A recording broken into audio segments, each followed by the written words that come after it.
نحمده ونصلي على رسوله الكريم اما بعد فاعوذ بالله من الشيطان الرجيم بسم الله الرحمن الرحيم رب اشرح لي صدري ويسر لي امري واحلل عقدة من لساني يفقهوا قولي صدق اللہ العظیم۔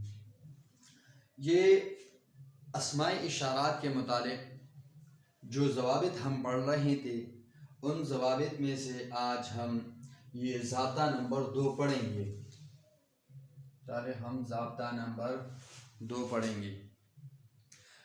ضابطہ نمبر 1 جو تھا وہ اسماء اشارات کے ترکیب کے حوالے سے تھا کہ اسماء اشارات جو ہیں یہ ترکیب میں کیا واقع ہوں گے۔ تو اس کے متعلق ہم نے کہا تھا کہ اگر اسم اشارہ کے بعد کوئی نکرہ آ جائے، اسم نکرہ آ جائے یا معرفہ باضافت ہو تو اس صورت میں ہم نے کہا تھا پچھلے لیکچر میں کہ اسم اشارہ جو ہے وہ مبتدا بنے گا اور اس کا ما بعد جو ہے وہ خبر بنے گا۔ اسی طرح ہم نے کہا تھا کہ اگر اسم اشارہ کے بعد اسم جو ہو کے بعد وہ اسم موصول ہے یا معرف باللام ہے تو اس صورت میں 4 ترکیبیں جو تھی وہ صحیح تھی، 4 ترکیبیں ہو سکتی تھیں۔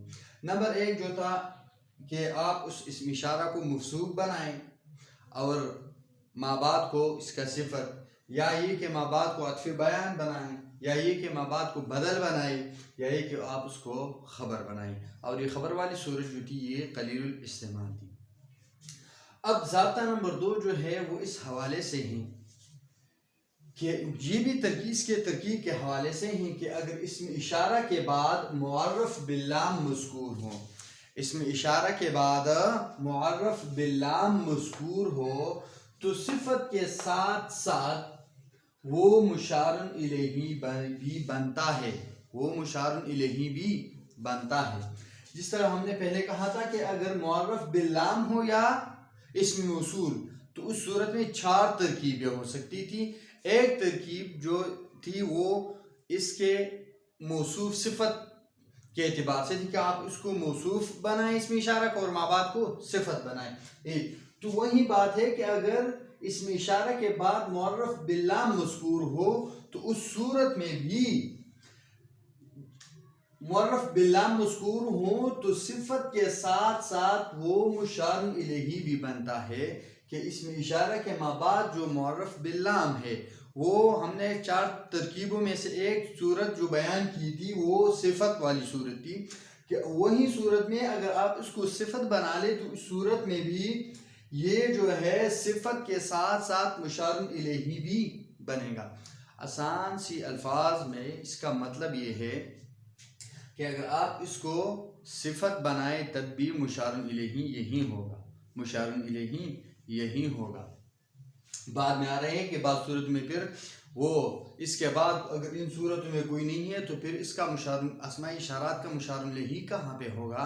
تو بعض صورتوں میں مشار الیہ جو ہے وہ اسم اشارہ سے بھی پہلے ذکر ہوتا ہے، اس کا ذکر بھی پہلے ہوتا ہے، وہ بعد میں آ رہا ہے کہ اگر اسم اشارہ کے بعد معرف باللام مذکور ہو، اگر اسم اشارہ کے بعد معرف باللام مذکور ہو یعنی وہ اسم جو معرف باللام ہو تو صفت کے ساتھ ساتھ یہ معرف باللام جو ہے یہ صفت کے ساتھ ساتھ مشار الیہ بھی بنتا ہے، مشار الیہ بھی بنتا ہے۔ جیسے رب ھذا البیت، رب ھذا البیت، یہاں پر جو ہے البیت، البیت جو ہے یہ معرف باللام ہے، بیت اصل میں یہ بیت ہے اور یہ اس پر الف لام داخل ہے تو یہ کیا ہے؟ یہ ہے معرف باللام۔ کیا؟ معرف باللام۔ تو یہ معرف باللام جو ہے البیت یہ صفت کے ساتھ ساتھ مشار الیہ بھی بنتا ہے کہ رب ھذا البیت فلیعبدوا رب ھذا البیت الذی اطعمهم من جوع، رب ھذا البیت۔ اب آپ یہاں پر ھذا کو موصوف البیت کو صفت بنا سکتے ہیں، تو اس طرح اس البیت کو صفت کے ساتھ ساتھ مشار الیہ بھی بنا سکتے ہیں۔ یہ بھی بنتا ہے کہ آپ البیت کو مشار الیہ کہیں، تو سمپل سی بات ہے۔ یہی بات ہے. ذالک الکتاب لا ریب فیہ، یہ دوسری مثال الکتاب ہے. یہ کیا ہے؟ معرف باللام. کیا ہے؟ کتاب جو ہے یہ ہے نکرہ، اس پر الف لام داخل ہے تو یہ کیا ہے؟ الکتاب. کیا ہے؟ الکتاب. تو اس صورت میں آپ اس الکتاب کو جو معرف باللام ہے آپ اس کو صفت کے ساتھ ساتھ مشار الیہ بھی بنا سکتے ہیں، یعنی صفت کے ساتھ ساتھ یہ مشار الیہ بھی بنے گا. اسی طرح اسم اشارہ کے بعد بغیر الف لام کے کوئی اسم خبر بن رہا ہو تو وہ خبر کے ساتھ ساتھ مشار الیہ بھی بنتا ہے. تو خبر کے ساتھ ساتھ مشار الیہ بھی بنتا ہے، جس طرح ہم نے پہلے ضابطہ نمبر 1 میں پڑھا تھا کہ اگر اسم اشارہ کے بعد نکرہ، کیا؟ نکرہ یا علم یا معرفہ باضافت ہو تو اس صورت میں ھذا کو ہم مبتدا بنائیں گے اور اس کے ما بعد کو خبر بنائیں گے. تو یہاں پر یہ کہہ رہا ہے کہ اسم اشارہ کے بعد بغیر الف لام کے کوئی اسم خبر بن رہا ہو، بغیر الف لام کے کوئی اسم خبر بن رہا ہو تو وہ خبر کے ساتھ ساتھ مشار الیہ بھی بنتا ہے. تو خبر کے ساتھ ساتھ مشار الیہ بھی بنتا ہے. اس کا اشارہ میں نے پہلے لیکچر میں بھی دیا تھا. تو وہ خبر کے ساتھ ساتھ مشار الیہ بھی بنتا ہے. اس کی مثال جو ہے ھذا ذکر مبارک انزلنا. تو یہاں پر ذکر جو ہے یہ کیا ہے؟ غیر معرف باللام ہے، بغیر الف لام والی، اس پر کوئی الف لام داخل نہیں ہے. تو اس صورت میں ہم نے کہا تھا کہ اس صورت میں بھی پھر یہ کیا بنے گا؟ یہ بنے گا خبر. کیا بنے گا؟ خبر. تو یہاں پر یہ فرما رہے ہیں کہ اسم اشارہ کے بعد بغیر الف لام کے کوئی اسم خبر بن رہا ہو تو وہ خبر کے ساتھ ساتھ مشار الیہ بھی بنتا ہے. جیسے ھذا ذکر مبارک انزلناہ، مبارک انزلناہ. تو یہاں پر ذکر جو ہے آپ اس ذکر کو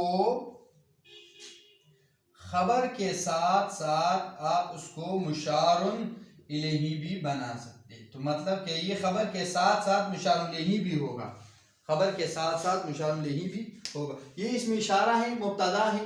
تو ترکیب کیسے کریں گے؟ ھذا اسم اشارہ مبتدا، ذکر مشار الیہ اس کا خبر.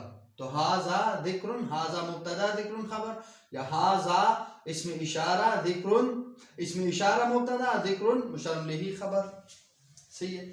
اسی طرح ھذا کتاب انزلناہ، ھذا کتاب انزلناہ. یہاں پر بھی کتاب جو ہے یہ کیا ہے؟ نکرہ ہے. کتاب کیا ہے؟ نکرہ. معرف بغیر الف لام کے ہیں. کیا ہیں؟ بغیر الف لام کے ہیں، نکرہ ہیں، بغیر الف لام کے ہیں. تو یہاں پر بھی یہ خبر بننے کے ساتھ ساتھ یہ مشار الیہ بھی بنتا ہے، خبر کے ساتھ ساتھ مشار الیہ بھی بنتا ہے.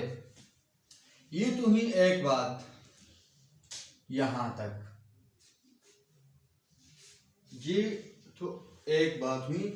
اس کا تعلق زیادہ تر پہلے قاعدے سے تھا. اب دوسری بات جو ہے کہ اگر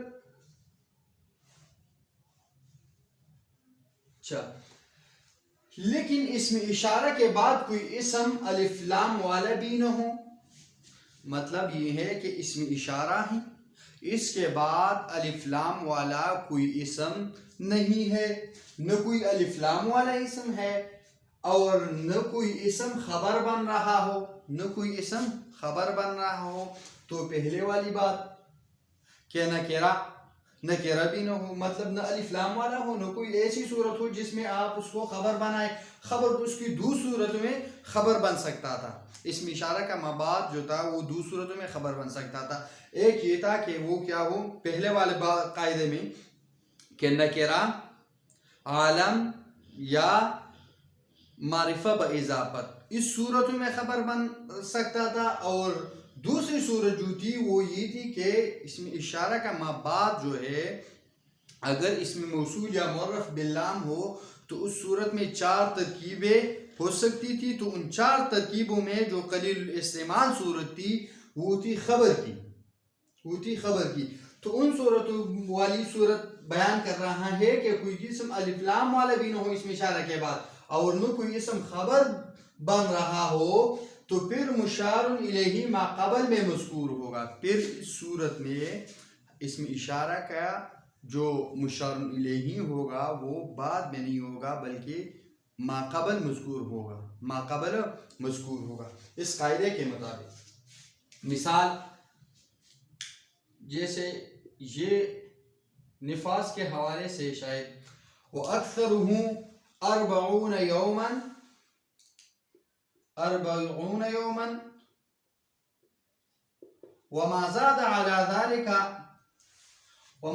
على ذلك فهو استحاضة.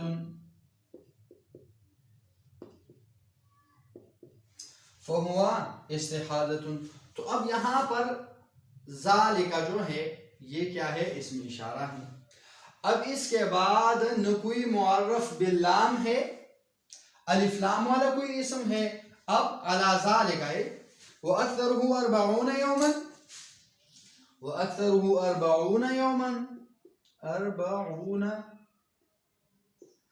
40 يوما وما زاد على ذلك فهو استحاضة. اب یہاں پر ذالک جو ہے ذالکا کے بعد کیا آیا ہے؟ فہو استحاضة. تو یہ جو ہے نہ الف لام والا اسم ہے اور نہ یہ فہو استحاضة ذالکا کا خبر بن رہا ہے. تو ابھی صورت میں اس اسم اشارے کا مشار الیہ جو ہے وہ ما قبل میں مذکور ہوگا. وہ کیا ہوگا؟ ما قبل میں مذکور ہوگا. وہ اکثر ہو کہ اس کی زیادہ جو دن جو ہے وہ کیا ہے؟ 40 دن ہے. 40 یوما وما زاد علی ذالک. اور جو اس سے زیادہ دن اگر گزرے زاد علی ذالک تو ذالک سے کون والے 40 یوما وہ اکثرہ 40 یوما. اس کا مدت جو ہے زیادہ سے زیادہ 40 دن ہے اور جو زیادہ ہو جائے علی ذالک اس پر، کس پر؟ 40 دن پر، فہو استحاضة. تو وہ کیا ہے؟ استحاضہ. تو اب یہ بات ہے لیکن اس کے یہ بات کہہ رہے ہیں کہ اگر اس میں اشارہ کے بعد کوئی اسم الف لام والا بھی نہ ہو اور کوئی اسم خبر بھی نہ بن رہا ہو تو پھر مشار الیہ ما قبل میں مذکور ہوگا. ایک بار پھر دیکھ لیں کہ اگر اس میں اشارہ کے بعد معرف باللام مذکور ہو، اس میں اشارہ کے بعد معرف باللام مذکور ہو تو صفت کے ساتھ ساتھ وہ مشار الیہ بھی بنتا ہے. معرف باللام مذکور ہو تو صفت کے ساتھ ساتھ. اب یہ کیا ہے؟ تیسری 4 صورتوں میں سے یہ ایک صورت ہے. 4 صورتوں میں سے کیا ہے؟ یہ ایک صورت ہے کہ اگر اس میں اشارہ کے بعد معرف باللام ہو یا اس موصول ہو تو اس صورت میں 4 ترکیبیں ہو سکتی ہیں. تو اس صفت والی صورت میں کیا ہے؟ وہ اس میں اشارہ کا ما بعد جو ہے وہ صفت کے ساتھ ساتھ مشار الیہ بھی بنتا ہے. اور اس کی مثال رب ھذا البیت ذالک الکتاب لا ریب فیہ ھدی للمتقین. اسی طرح اس میں اشارہ کے بعد بغیر الف لام کے کوئی اسم خبر بن رہا ہو، بغیر الف لام کے خبر بن رہا ہو، جیسے پہلی صورت میں تھی ضابطہ نمبر 1 میں پہلی والی صورت، تو وہ خبر کے ساتھ ساتھ مشار الیہ بھی بنتا ہے. جیسے ھذا ذکر مبارک انزلناہ اور ھذا کتاب انزلناہ لتقرأ. لیکن اس میں اشارہ کے بعد کوئی اسم الف لام والا بھی نہ ہو، الف لام والا بھی نہ ہو اور کوئی اسم خبر بھی نہ بن رہا ہو تو پھر مشار الیہ جو ہے وہ ما قبل میں مذکور ہوگا، وَأَكْثَرُهُ 40 يوما وما زاد على ذلك فهو استحاضة. وآخر دعوانا أن الحمد لله رب العالمين.